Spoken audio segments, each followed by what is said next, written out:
بسم اللہ الرحمن الرحیم۔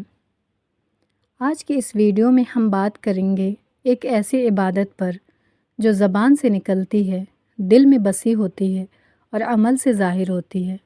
جی ہاں، ہم بات کر رہے ہیں اللہ کا شکر ادا کرنے کی۔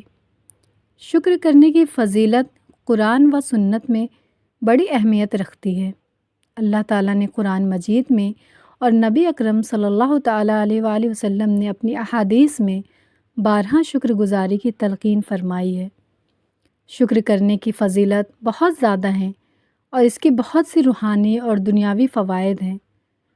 شکر ادا کرنے سے انسان اللہ کی نعمتوں کا اعتراف کرتا ہے اور اس کے نتیجے میں مزید برکتیں اور خوشیاں حاصل ہوتی ہیں۔ شکر گزاری انسان کو ذہنی سکون اور اطمینان بخشتی ہے اور اس کے تعلقات کو بہتر بناتی ہے۔ شکر ادا کرنے کی چند فضیلتیں۔ نمبر 1، اللہ تعالیٰ نعمتوں میں اضافہ فرماتا ہے۔ قرآن مجید میں اللہ تعالیٰ نے فرمایا، اگر تم شکر کرو گے تو میں تمہیں ضرور اور زیادہ دوں گا۔ جو شخص شکر کرتا ہے اللہ اس کی نعمتوں میں اضافہ کرتا ہے، چاہے وہ رزق ہو، صحت ہو، وقت ہو یا سکون۔ نمبر 2، نبی کریم صلی اللہ تعالیٰ علیہ وآلہ وسلم کی سنت ہے۔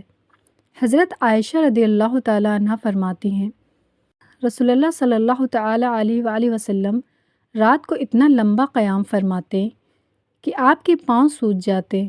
میں نے عرض کیا، یا رسول اللہ، آپ تو معصوم ہیں، تو پھر یہ اتنی مشقت کیوں؟ آپ صلی اللہ علیہ وآلہ وسلم نے فرمایا، کیا میں اللہ کا شکر گزار بندہ نہ بنوں؟ سوچئے، جو معصوم ہو وہ بھی شکر کرے، اور ہم جن پر ہر لمحہ اللہ کی بے شمار نعمتیں برس رہی ہیں، کیا ہم شکر گزار ہیں؟ نمبر 3، ذہنی سکون۔ شکر گزاری انسان کو ذہنی سکون اور اطمینان بخشتی ہے۔ جب انسان اپنی زندگی میں موجود نعمتوں کا اعتراف کرتا ہے تو اس کے دل میں خوشی اور اطمینان پیدا ہوتی ہے۔ نمبر 4، مشکلات کا سامنا کرنے کی طاقت۔ شکر کرنے والے لوگ مشکلات کا سامنا کرنے کی زیادہ طاقت رکھتے ہیں۔ وہ ہر حال میں اللہ کا شکر ادا کرتے ہیں اور اس سے انہیں حوصلہ ملتا ہے۔ نمبر 5، گناہوں سے حفاظت ہوتی ہے۔ شکر کا مطلب ہوتا ہے نعمت کو غلط جگہ استعمال نہ کرنا۔ جب انسان شکر گزار ہوتا ہے تو وہ نعمتوں کا غلط استعمال نہیں کرتا، اس لیے گناہوں سے بھی بچتا ہے۔ نمبر 6، ایمان کی مضبوطی کا سبب بنتا ہے۔ حضرت عبداللہ بن عباس رضی اللہ عنہ فرماتے ہیں، ایمان کے 2 حصے ہیں، آدھا صبر، آدھا شکر۔ نمبر 7، دوسروں سے حسد ختم ہو جاتا ہے۔ شکر گزار انسان کو یہ احساس ہوتا ہے کہ جو کچھ میرے پاس ہے وہ اللہ کی دین ہے اور دوسروں کے پاس جو ہے وہ بھی اللہ کا فیصلہ ہے۔ نمبر 8، اللہ کا قرب حاصل ہوتا ہے۔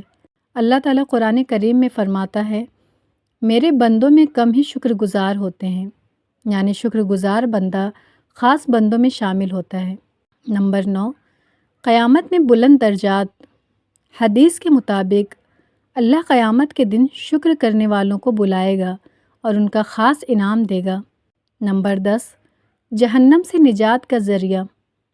شکر کرنے والے کو اللہ معاف فرما دیتا ہے کیونکہ وہ ناشکری اور کفران نعمت سے بچتا ہے، اور یہی انسان کو ہلاکت سے بچاتا ہے۔ ناظرین، شکر صرف الحمدللہ کہنے کا نام نہیں، بلکہ دل میں یقین کہ سب کچھ اللہ نے دیا، زبان سے ذکر الحمدللہ، عمل سے ظاہر نعمت کا غلط استعمال نہ کرنا۔ اللہ تعالیٰ قرآن کریم میں فرماتا ہے، اور اگر تم ناشکری کرو گے تو میرا عذاب یقیناً بہت سخت ہے۔ ناظرین، آئیے آج ہم سب طے کریں، ہر نعمت پر الحمدللہ کہیں، دل سے مانیں کہ سب کچھ اللہ کا دیا ہوا ہے، اور عمل سے ثابت کریں کہ ہم شکر گزار بندے ہیں، کیونکہ شکر ہمیں اللہ کے قریب کرتا ہے اور ناشکری نعمتوں کو زوال تک لے جاتی ہے۔ ناظرین، آپ کو اللہ کی کون کون سی نعمت یاد ہے؟ کمنٹس میں لکھیں اور اس پر شکر ادا کریں۔ اگر آپ کو یہ ویڈیو پسند آئی ہو تو لائک کریں، شیئر کریں اور چینل کو سبسکرائب کرنا نہ بھولیں تاکہ مزید دینی ویڈیوز آپ تک پہنچتی رہیں۔